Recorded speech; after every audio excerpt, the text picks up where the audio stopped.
Viime kesän alussa pantiin Suomen kansa työhön, miettimään nimeä Lahden uutuusoluelle. Ja kautta maan alkoi syntyä nimiehdotuksia tälle uudelle virvoitus- ja pöytäjuomalle, joka sisältää kaikki oluthiivan arvokkaat vitamiinit. Kilpailuvastauksia saapui tuhansittain ja uudeksi nimeksi tuli Lahden erikois B, josta samalla tuli Suomen kansan suosikki. Ja nyt ovat Suomen kansan 3 muuta suosikkia: Elina Pohjanpää, Lasse Pöysti ja Oy Mallasjuoman isännöitsijä Åfeldt Arjamo tavanneet Lahdessa, sillä Suomen kansan ristimä suosikkiolut ansaitsi arvonsa mukaisen kasteen.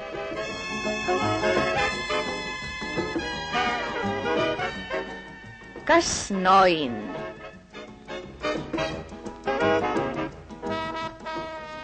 Ja lopusta pitää huolen automaattinen liimauskone.